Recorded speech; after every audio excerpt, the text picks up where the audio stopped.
이제 갈라디아서가 딱 절반에 왔어요.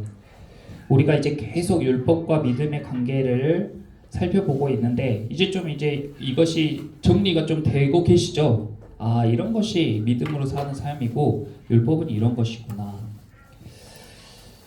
그 율법이 필요가 없는 것이냐? 그렇지가 않다. 지난 시간에도 우리가 그런 것들을 나눠봤어요. 율법은 필요한 것인데 어째서 율법이 필요한지 오늘 또 다시 한번 확인해 보려고 합니다. 바울 사도가 율법에 대해서 계속 우리에게 설명해 주고 있어요. 사람들이 알지 못해서 예수님을 알지 못해서 오해하고 있었던 것들, 잘못 알고 있었던 것들을 계속 바로 잡아주면서 율법을 폐하는 것이 아니라 율법을 완성시키고 있는 것입니다. 율법 아래에 매인바되고 갇힌 삶이 꼭 나쁜 것이냐? 그렇지가 않다. 그러면은 율법이 언제까지 필요한 것인지, 율법이 어떤 역할을 하는 것인지 오늘은 이렇게 바울 사도가 구분을 해놨어요. 우리 같이 한번 제목을 한번 읽어봅시다. 자, 시작. 믿음이 오기 전, 믿음이 온 후. 믿음이 오기 전, 믿음이 온 후가 있다는 거예요. 우리도 다 마찬가지예요. 나에게 믿음이 오기 전이 있고 믿음이 온 이유가 있어요. 그것과 율법이 관계가 있다는 거예요. 다음 넘겨주세요. 그럼 먼저 우리가 믿음이 오기 전을 살펴볼게요. 오늘 말씀의 23절, 24절이 믿음이 오기 전에 관한 설명이에요. 율법 아래에 매인바되고 계시의 믿음 때까지 갇혔느니라. 이같이 율법이 우리를 그리스도께로 인도하는 초등교사가 되어 우리로 하여금 믿음으로 말미암아 의롭다함을 얻게 하려 함이라. 자, 거기 초등교사의 동그라미를 쳐보세요. 초등교사의 동그라미.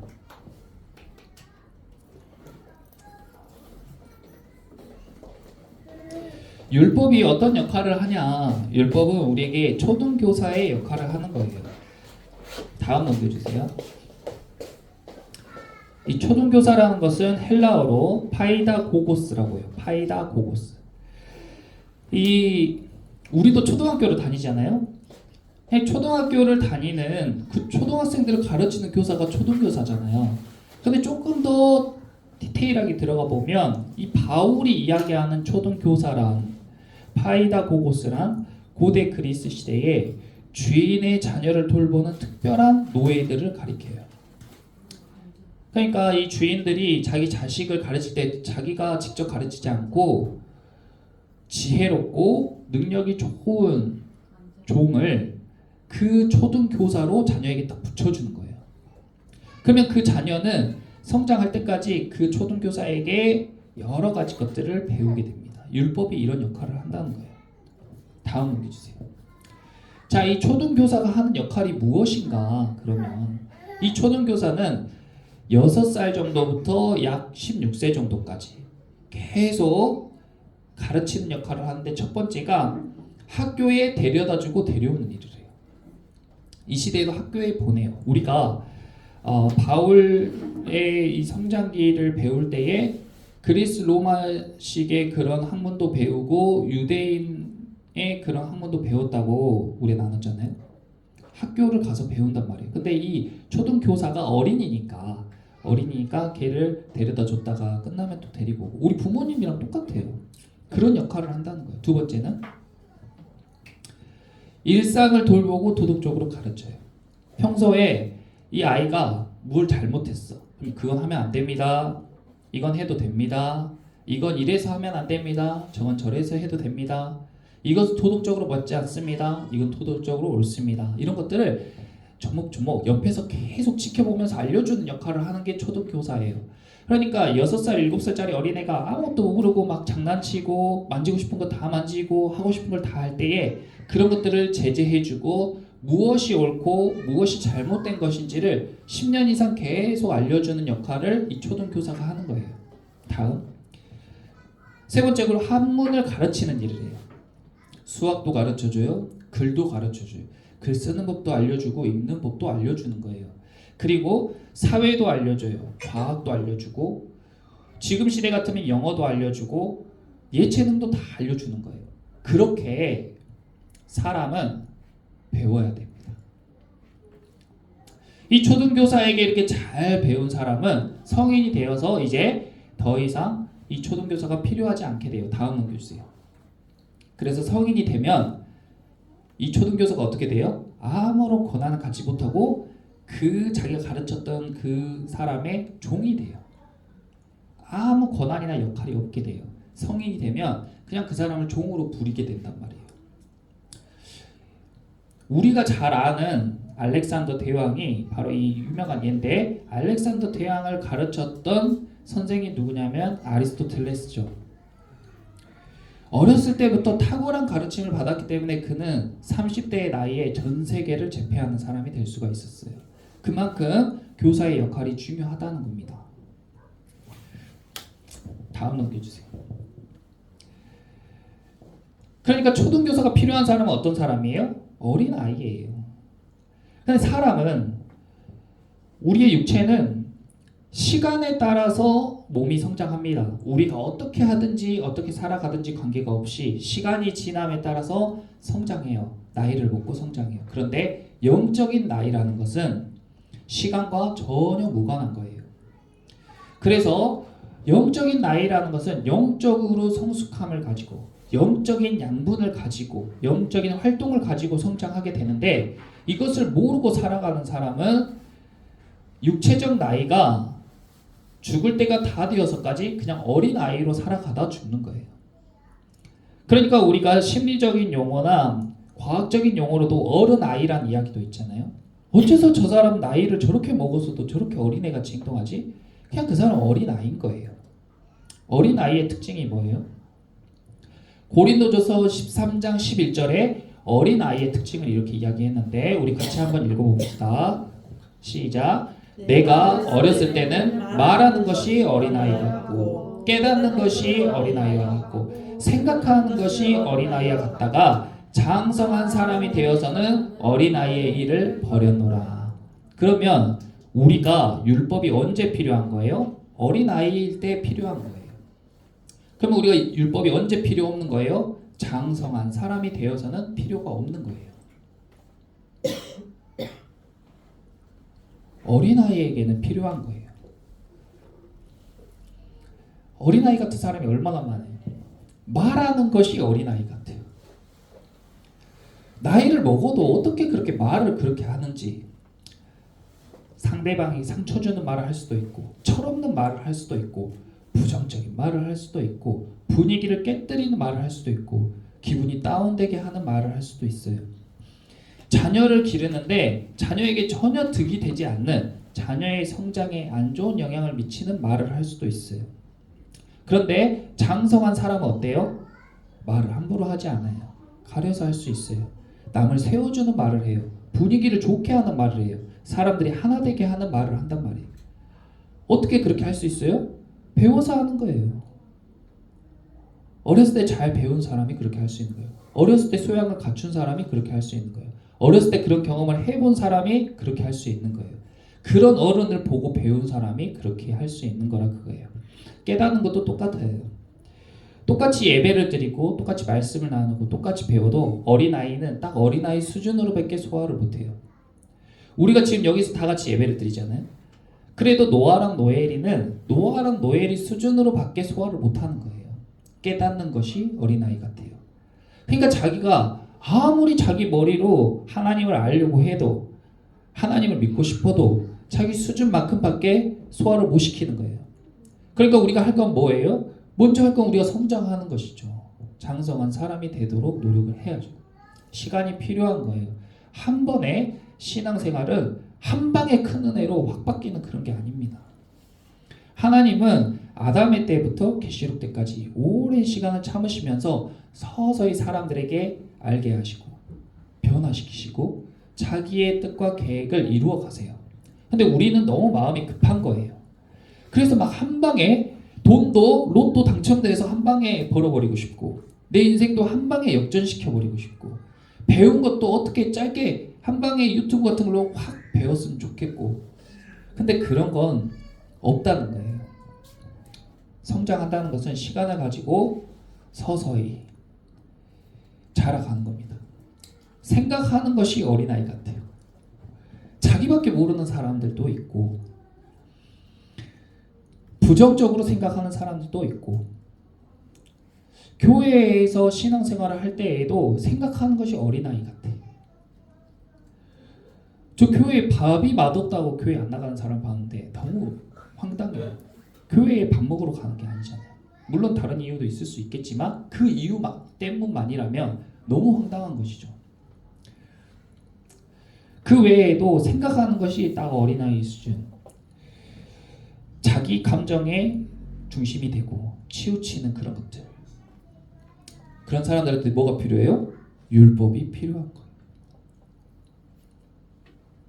다음 넘겨주세요. 자, 그러면 이 믿음이 오기 전 율법이 하는 역할을 우리 삶에 적용을 시켜보면 이런 겁니다. 첫 번째는 주일 성수해야 됩니다. 주일날 빠지시면 안 됩니다. 이런 거 가지고 딴지거는 사람들 있잖아요. 어린아이 같은 거예요. 아니 왜 주일날 빠지면 안 돼? 주일날 빠지면 지옥 가? 그거 그냥 목사님들이 하는 말 아니야? 아니에요. 왜 주일 성수를 가르치고 주일날 빠지면 안 된다고 해요? 그것이 마치 어린아이들이 학교에 갔다 학교에 오는 율법이 초등교사 역할을 하는 거예요. 그렇게 하지 않으면 우리는 우리의 죄성은 우리의 연약함은 주일날 예배 들어오는 것을 힘들어하고 싫어하기 때문에 우리가 장성한 사람이 될 때까지는 율법으로 우리를 교회의 예배 자리에 앉혀놓는 거예요. 그 역할을 하는 거예요. 그래서 우리가 그래도 쉬고 싶은데 가야지 이렇게 오는 사람도 오는 때도 있잖아요. 오는 사람도 있잖아요. 놀러 가고 싶은데 그래도 주일날 빠지면 안 된다고 했으니까 교회 가서 예배 드려야지. 단일 기도회도 해야지. 그렇게 하루하루 한 번 한 번의 예배가 쌓이면서 우리의 영이 점점점 자라가는 거예요. 점점점 깨닫는 것과 생각하는 것이 달라지는 거예요. 말하는 것이 달라지는 거예요. 그때까지 우리가 아주 잘할 때까지 율법이 필요해요. 그리고 우리가 다 잘하면 어때요? 다 잘하면 어때요? 빠지라고 해도 안 빠지죠. 왜냐하면 이것을 예배를 왜 드려야 되는지, 나의 삶의 우선순위가 무엇인지, 내가 왜 여기서 예배 드려야 하는지를 자기가 다 판단하고 행동할 수 있기 때문이에요. 더 자주 모이자고 하고 더 자주 예배 드리자고 하고 없는 예배도 만들자고 할 거예요. 장성한 사람은 그렇게 행동하는 거예요. 주일날 예배 빠지면 안 돼요? 주일날 예배 빠지면 지옥 가요? 이런 건 딱 어린아이의 질문이죠. 새벽 예배가 왜 생겼어요? 새벽 예배가 우리를 예배에 가두려고 율법 안에 가두려고 생긴 게 아니에요.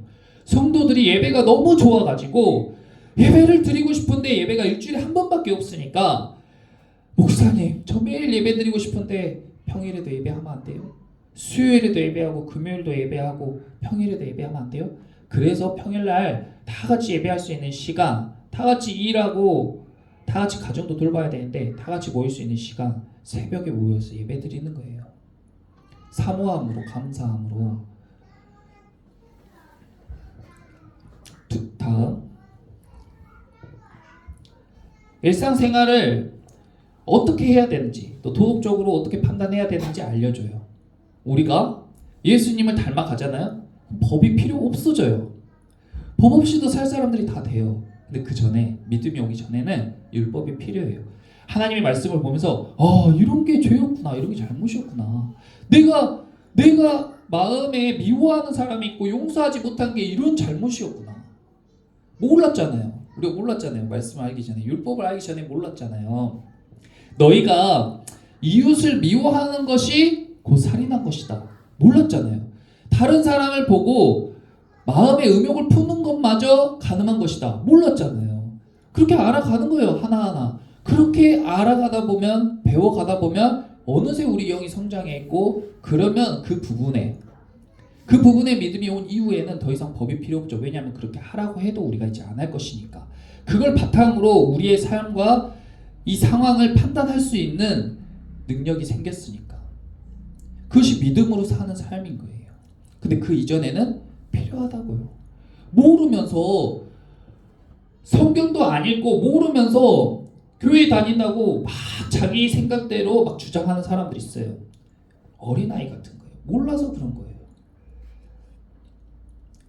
그럼 장성한 사람은 어때요? 말하는 것을 입을 무겁게 한다고요. 신중하게 하는 거예요. 다음 넘겨주세요. 그리고 세 번째 뭐예요? 성경을 통해 하나님을 알려줘요. 어린아이는 이거 읽으라고 하면 싫어해요.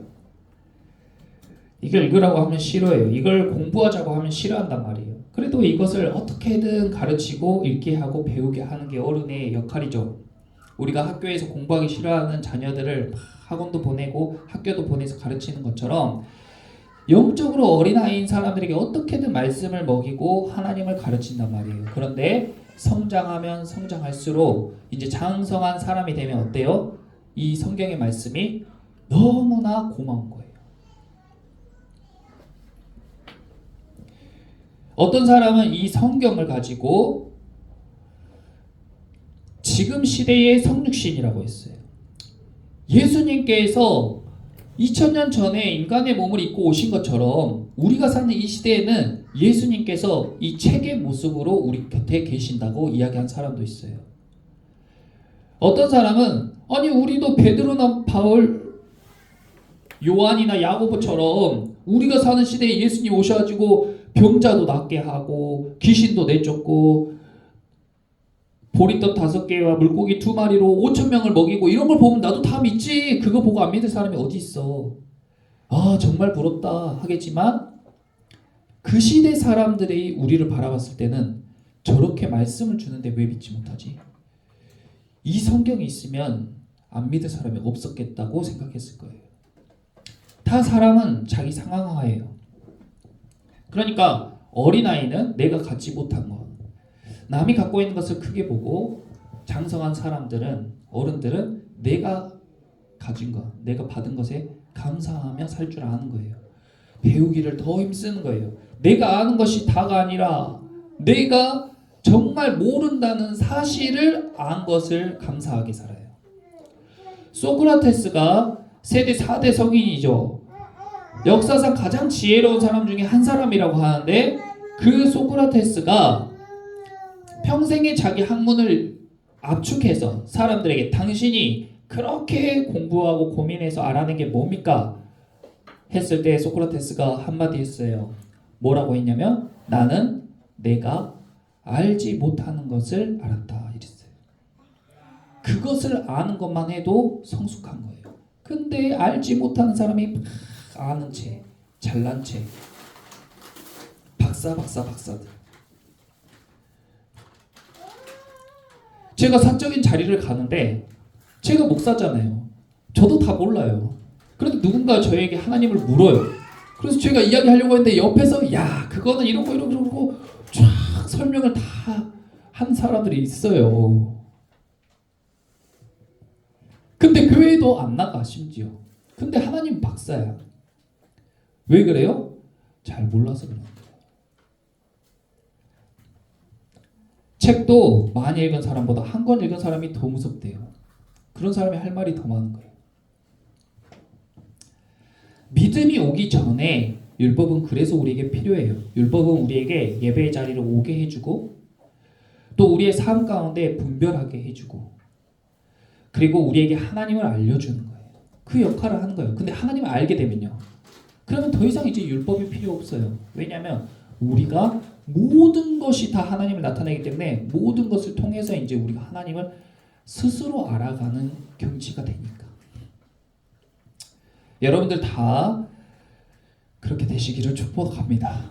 다음 넘겨주세요. 그럼 이제 믿음이 온 후, 다음 넘겨주세요. 믿음이 온 후, 25절 이하는 이제 믿음이 온 후로는 이랬어요. 믿음이 온 후 밑줄 그어보세요. 23절에는 믿음이 오기 전에 이렇게 했으니까 믿음이 오기 전 밑줄 그어보시고 지금 믿음이 오기 전과 믿음이 온 후를 바울 사도가 자세히 설명하고 있는 거예요. 믿음이 온 후는 어떤지 봐볼게요. 다음 믿음이 온 후에는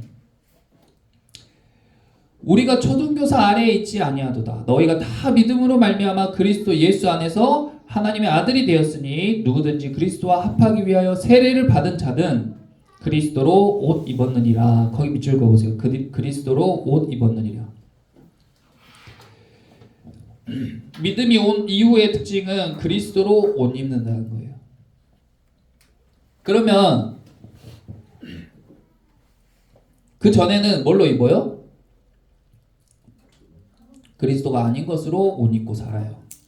마치 아담과 하와가 창세기에서 선악을 알게 하는 나무의 열매를 딱 따먹고 죄를 짓게 됐을 때 하나님께서 아담아 부르시니까 부끄러워서 나무 뒤에 숨었다가 나올 때에 자기들의 수치를 나뭇잎으로 가렸잖아요. 사람은 다 믿음이 오기 전에는 나뭇잎과 같은 것으로 옷 입고 살아요. 그러니까 그 나뭇잎과 같은 것으로 옷 입고 사니까 어때요? 그것이 금세 말라 비틀어지고 금세 말라서 떨어져 버리고 내 몸을 다 가릴 수가 없는 거예요. 그러니까 계속 공허하고 필요를 느끼고 뭔가 계속 채워야 되고. 그런데 믿음이 온 이후에는 마치 하나님이 지어주신 가죽 옷으로 옷 입은 것처럼 그리스도로 옷 입고 살아가게 되는 거예요. 그러면 어떻게 돼요? 첫 번째는 우리의 정체성이 달라지는 거예요. 우리가 옷을 보면 아, 저 사람 무슨 일 하구나, 저 사람 어떻구나 하는 걸 딱 알 수가 있잖아요. 수영 선수들은 수영복을 입고 야구 선수들은 야구 옷을 입고 클래식 하는 사람들은 클래식 연주할 때 입는 복장을 입고 교수나 정치하는 사람들이나 목회자들은 정장을 입고 그러니까 그 사람이 어떤 옷을 입고 있느냐에 따라서 그 사람의 정체성을 나타낸단 말이에요. 현장에서 일하는 사람은 작업복을 입는 거예요. 그러니까 딱 보면 아, 저 사람은 저 옷을 입고 있네? 그럼 저 사람이 이런 사람이구나 하고 정체성을 나타내요. 그리스도로 옷 입은 사람들은 딱 태가 나는 거예요. 아, 저 사람은 예수로 옷 입고 있구나. 저 사람은 하나님의 사람이구나. 이렇게. 다음 그리스도로 옷 입으면 두 번째 어떻게 돼요? 전문적이 되는 거예요. 방금 이야기한 것처럼 왜 우리가 직업에 따라서 환경에 따라서 옷을 바꿔 입어요? 그 옷을 입으면 효율이 늘어나니까요. 나뭇잎으로 옷을 만들어 입었더니 계속 말라서 떨어져 버리는데 아, 가죽 옷으로 딱 하나님이 입혀주시니까 반영구로 입을 수가 있는 거예요. 해지지가 않는 거예요. 온몸을 가릴 수가 있게 되는 거예요. 수영 선수가 수영복을 입으니까 속도가 더 빨라졌어요. 현장에서 작업복을 입고 작업을 하니까 능률이 올라갔어요. 정장을 입고 일을 하니까 보는 사람들의 태도와 대우가 달라졌어요. 우리의 효율이 늘어나요. 그리스도로 옷 입은 사람들은 삶 가운데에 예수로 살아갈 수 있게 되는 거예요. 내가 늘 예수님으로 옷 입고 있다는 사실을 기억하고 내가 이전의 나의 모습대로 딱 말하려고 하는 순간에 그리스도로 옷 입은 사람들은 예수님과 같이 말하는 거예요. 내가 딱 나의 기질과 습관대로 행동하려는 그 순간에 예수님이 생각하면서 예수님과 같이 말하고 행동하게 되는 거예요. 그렇게 100번의 상황이 있다고 하면 처음에는 99번은 내 모습으로 살고 한 번은 예수님처럼 살았다가 점점점 내 영이 성장함과 비례하게 내 삶의 환경들이 점점점 예수의 모양을 닮아서 바뀌어가는 거예요. 예수로 옷 입은 사람은 그 일을 탁월하게 해내는 전문직과 같이 되겠다. 다음 그 옷을 딱 입으면 얼핏 보면 그 사람 같아. 그렇죠? 옷을 똑같이 입으면 얼핏 보면 그 사람 같은 거예요. 예수로 옷 입은 사람들은 다른 사람들 딱 봤을 때 그 사람을 통해서 예수를 보게 돼요. 다니엘 기도회를 했는데 다니엘 기도회 간증을 막 들으면서 그 간증하는 사람을 통해서 예수님을 보게 된다고요. 어떻게 저렇게 살 수 있지? 페이버 책을 우리가 북스터디 하고 있는데 페이버 책을 읽음을 통해서 그 하영록 목사님을 통해 예수님을 보게 된다고요. 어떻게 자기 심장을 자기가 이식받아야 될 심장을 양보할 수 있지? 어떻게 저렇게까지 회사가 어려운 상황에 직원들을 다 안고 갈 수가 있지? 그 옷을 입으면 그 사람과 다 함께 보이는 거예요. 다음 넘겨주세요. 그리고 옷은 우리의 수치를 가려줘요. 우리가 왜 공허하고 왜 답답해요? 아니 우리의 수치를 가리고 싶은데 우리가 벌거벗고 다니면 부끄럽잖아요. 살 수가 없잖아요. 여기서 지금 옷을 다 벗고 밖으로 나가서 돌아다니라고 하면 할 수 있는 사람이 한 명도 없을 거예요. 그만큼 사람은 죄로 인한 수치심이 예전부터 가지고 태어나는 거예요. 그 수치심이 다 드러나면은 살 수가 없어요. 뉴스마다 연예인들이, 특히 연예인들이 많이 노출돼서 그렇지, 연예인들뿐만 아니라 일반인들도 스스로 목숨을 끊는 사람들이 너무나 많아요. 근데 그 이유가 생활고에 시달리는 상황도 있지만 연예인들은 대부분 무엇 때문이에요? 수치심 때문이에요. 자기의 수치가 드러나는 것. 정치인들도 자기의 수치가 드러나는 것을 감당할 수 없기 때문에 스스로 목숨을 끊는 거예요. 그만큼 사람은 죄로 인해서 수치심에 시달리는 인생을 살게 됩니다. 그런데 우리가 어떻게 이렇게 잘 살 수 있어요? 다 옷을 입고 우리 수치를 가리니까 살 수 있는 거예요. 여러분이 제 치부를 다 알면 여러분이 이렇게 저를 마주보고 있을 수 있어요? 없어요. 저도 마찬가지로 여러분의 치부를 낱낱이 알게 되면, 여러분의 마음과 생각을 다 알게 된다면 우리는 이렇게 마주 대할 수가 없을 거예요. 그런데 하나님의 은혜로 그것을 덮어주셨단 말이에요. 덮어주셨기 때문에 살아갈 수가 있는 거예요. 믿음이 없는 사람들은 나뭇잎으로 수치를 가리려고 해요. 그냥 계속 말라서 떨어지고 또 드러날까봐 걱정하고 염려하면서 살아가는 거예요. 나의 정직하지 못한 것이, 나의 비겁한 것이, 나의 가난한 것이, 나의 무지한 것이 드러날까봐 그것을 막 포장하려고 애쓰며 살아가요. 그런 삶이 현대인의 삶이고, 물질적인 삶의 풍요와 비례하지 못하게 정신적인 스트레스나 정신건강이 악화되는 이유는 그 수치심 때문이에요. 가리려 해도 가려지지 않는 그것 때문에. 그런데 아담과 하와에게 가죽옷을 딱 입혀주시는 순간 이것이 마를 것도 떨어질 것도 걱정 없이 영구적으로 우리의 수치를 딱 가려주니까 우리가 살아갈 수 있게 된 것처럼, 믿음이 온 이후로는 예수 그리스도로 옷 입고 사는 사람은 더 이상 수치심 때문에 괴로워하지 않는 거예요. 나의 무식함, 무지함, 나의 가난함, 나의 비겁함, 나의 연약함, 나의 과거, 이런 것들 때문에 더 이상 힘들어하지 않는다고요. 왜냐하면 하나님께서 우리의 수치를 다 가려주셨으니까. 그렇다고 뻔뻔하게 살자는 게 아닙니다. 장성한 사람은 그걸 느끼는 거예요. 내가 이런 사람인데 이것을 내가 가려줬구나. 감사함으로, 기쁨으로 살아가게 될 줄 믿습니다. 믿음이 온 이후에는 이렇게 우리가 그리스도로 다 옷 입고 살아가는 거예요. 두 번째로 다음 넘겨주세요. 믿음이 온 이후의 두 번째 특징은 예수 안에서 하나가 되는 거예요. 28절, 너희는 유대인이나 헬라인이나 종이나 자유인이나 남자나 여자나 다 그리스도 예수 안에서 하나이니라. 너희가 그리스도의 것이면 곧 아브라함의 자손이요 약속대로 유업을 이을 자니라. 자, 거기 28절에 다 그리스도 예수 안에서 하나이니라 밑줄 긋고 하나에 동그라미 쳐보세요.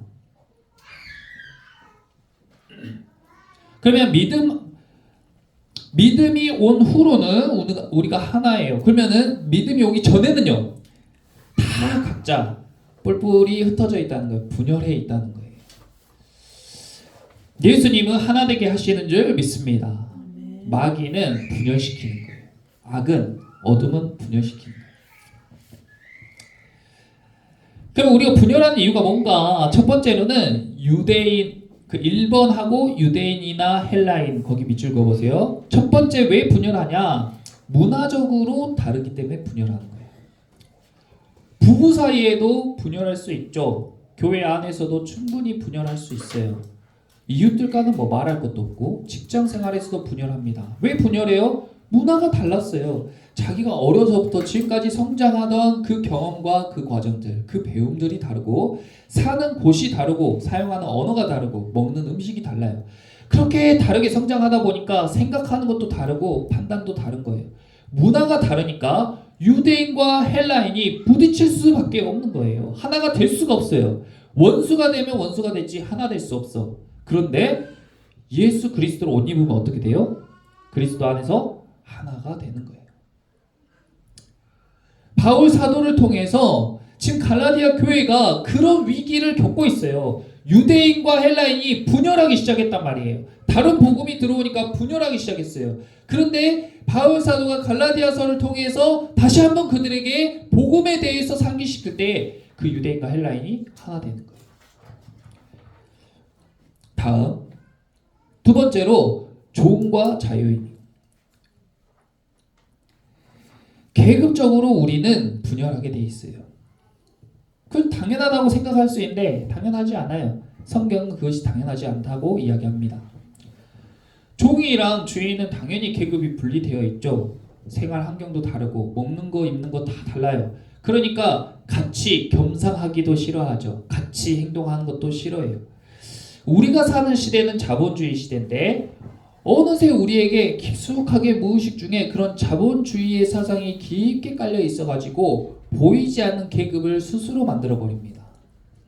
그리고 그것에 젖어 있어요. 나도 모르게 어떠한 환경이 다 같이 있는데 내 계급이 종의 계급인지 주인의 계급인지 스스로 남들이 그어주지 않아도 스스로 선을 그어버린다고요. 무엇으로 그어요? 우리가 사는 집을 통해서 그어요. 우리가 타고 다니는 차를 통해서 그어요. 우리가 먹는 음식으로 입는 옷을 통해서 스스로 계급을 나눠버려요. 그렇게 좋은 집이나 좋은 차를 타고 다니고 좋은 음식을 먹고 좋은 옷을 입는 사람들은 스스로 주인의 위치에 올라가요. 그렇지 못한 사람은 스스로 종의 위치로 내려가요. 그러면서 괴로워하는 거예요. 계급을 나눠요. 교회 안에서도 신약 성경에 그런 게 있어요.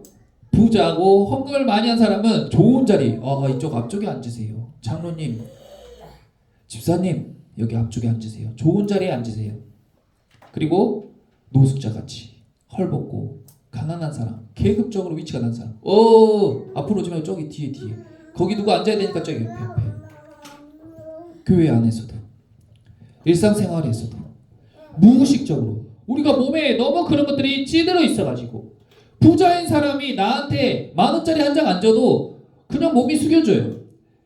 잘 보이고 싶어지고 잘 보여야 된다 생각해요. 그런데 나에게 호의적이고 나에게 잘하는 사람일지라도 그 사람이 연약하고 부족하고 가난한 사람이면 무의식적으로 하대한다고요.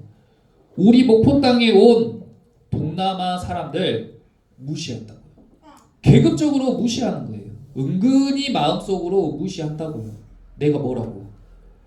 그런데 그리스도 예수로 옷 입으면 하나 되는 거예요. 우리 교회에 한국말을 잘 못하는 외국인 노동자가 오죠? 그럼 우리 은근히 무시해요. 그럼 그 사람 다 느껴요. 그럼 상처받고 떠나겠죠. 예수님에 대한 안 좋은 생각을 갖고 떠나겠죠.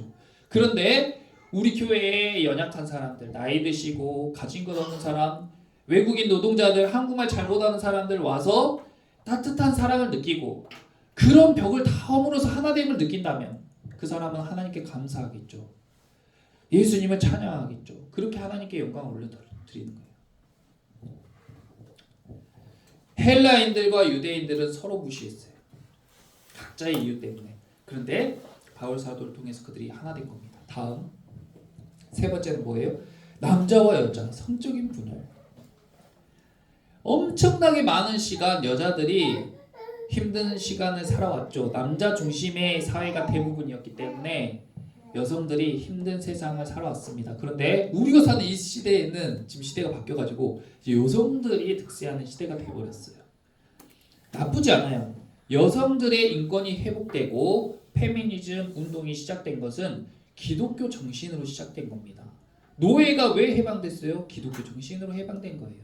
그런데 그것이 더 나아가서 악용되고 있다는 것이 아쉬운 거죠. 최근에 뉴스를 보니까 동덕여대니까 여학생들만 학교를 다니는데 이제 이 학교가 전체 남녀 공학으로 전환을 하겠다고 하니까 학생들이 막 시위를 하고 들고 일어나는데 그것이 너무 폭력적이고 너무 거칠어요. 그래서 학교에서도 너무 당하는 거예요. 이렇게 학교에 락카치를 하고 기물을 파손시키고 심지어 그 학교에 몇천억을 기부해서 그 학교를 세운 설립자의 동상마저 깨부수고 락카를 칠해가지고 굉장히 지탄을 받고 있습니다. 그 이들이 왜 이렇게 행동하는 거예요? 어린아이 같아서.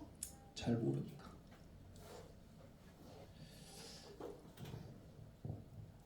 트랜스젠더들도 많고 동성애자들도 많고 차별금지법이라는 법을 통해서 성적인 문제 그리고 이제 심지어 남자와 여자만 있는 게 아니라 수많은 성이 있다고 젠더를 주장하는 그런 시대가 되었어요. 굉장히 혼란스럽고 어때요?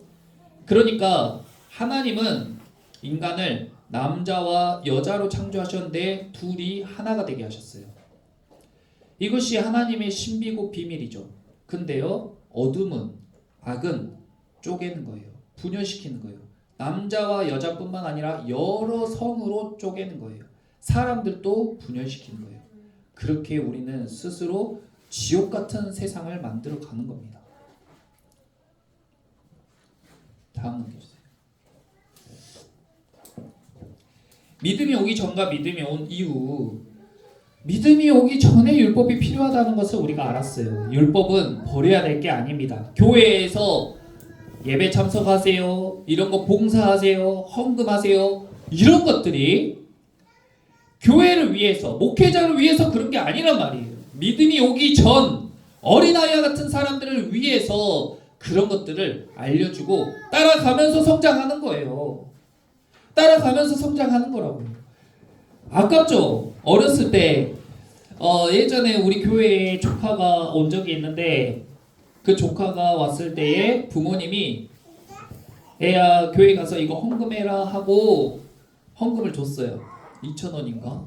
10,000원인가? 헌금을 줬어요. 그런데 그 아이가 교회 와가지고 주머니에 손을 꼭 넣고 계속 서 있는 거예요. 그래서 엄마가 헌금 줬지, 헌금해야지 그랬는데 아깝대요. 헌금하니까 아깝대요. 맛있는 거 사 먹고 싶대요. 알아서 하라고 했어요. 저와 여러분의 모습이 그렇다는 거예요. 헌금 이야기하고 11조 이야기하면 불편해하죠. 돈이 아까워서 11조를 안 해요? 안 하셔도 돼요. 그것 때문에 시험 들어서 교회 안 나오거나 하지 마세요. 그 조카에게 억지로 제가 엄마가 헌금하라고 줬는데 해야지 하고 뺏어서 안 한 것처럼 여러분한테도 똑같아요. 그런데 그 모습이 그 어린아이와 똑같다는 것을 아시라는 거예요. 하나님이 그 돈이 필요해서, 여러분들에게 그 돈이 없으면 죽을 것 같으면 그 돈을 헌금하라고 하겠냐고요. 그렇게 하시는 하나님이 아니라는 거예요. 왜 교회에다가 11조를 해야 되냐 말아야 되냐 그 논쟁을 하냐고요. 그것이 중요한 문제인가요? 제가 보기에는 하나도 중요한 문제가 아니에요. 하나님께 자기 소득의 10분의 1도 못 드리면서 믿음이 있다고, 생명까지 드릴 수 있다고 고백하는 것 자체가 모순이고 역설이고 믿음이 없는 거예요. 그런 것들은 논쟁할 필요도 없는 거예요. 자기 일주일에 한 번 1시간 예배드리는 이 시간을 할애 못하는 사람이 예수님을 믿고 예수님과 같이 산다고요? 말이 안 되는 이야기예요. 논쟁거리도 안 돼요. 어린 아이들의 그냥 말일 뿐이에요. 자기가 어린아이인 줄 알면 배우고 따르고 성장하기 위해 노력하는 것이 어린아이가 해야 될 일이에요. 우리 교회에 어린아이들이 있는 게 엄청 감사하죠. 저 어린아이들의 행동을 보면서 나를 보는 거예요. 저도 그래요. 저도 미숙한 부분이 너무 많아요. 저 어린아이를 보면서 아, 저게 내 모습이구나 이렇게 알아가는 거예요. 그래서 알려주는 어른이 있어서 감사하다. 우리가 어른이 되었을 때 내가 어렸을 때 이런 거 좀 지도해줄 어른이 있었더라면, 나 어렸을 때 이런 거 좀 알려줄 어른이 있었더라면, 이런 생각 많이 하잖아요. 근데 지금 알려주는 것을 왜 안 받냐고요. 하나님께서 율법을 통해서, 말씀을 통해서, 예배를 통해서 우리에게 주시는 그 가르침을 왜 안 받습니까? 어린아이니까. 그러니까 우리는 율법이 필요합니까? 안 필요합니까? 논쟁거리도 안 돼요. 아, 내가 어린아이구나. 내가 지금 배워야 되구나. 내가 지금 가르침이 필요하구나. 이것을 알게 되면 여러분들은 그때부터 쑥쑥 배우고 쑥쑥 익히고 스펀지처럼 흡수해가지고 영적으로 성숙하기 시작하는데, 아무리 시간이 오래 흘러도 성장하지 않은 사람이 있는 것처럼 짧은 시간에 눈부시게 성장하는 사람도 있는 겁니다. 그게 영적인 신비예요. 우리 처음 사랑 교회의 성도들이 그런 것들에 집중해서 예수님을 바라보면서, 정말 헌금은 저의식하지 마시고 하나님을 바라보고 하나님과의 관계로 하시고, 절대 교회나 사람을 보고 하지 마시고, 믿음이 오기 전에, 내가 지금 믿음이 오기 전이라면 이렇게 초등교사의 도움을 받고 그것을 통해서 성숙한 그리스도로 옷 입은 사람, 우리 모두를 하나 되게 하는 그런 아브라함의 자손의 유업을 이어받을 축복의 인생들이 다 되시기를 예수님의 이름으로 기도합니다.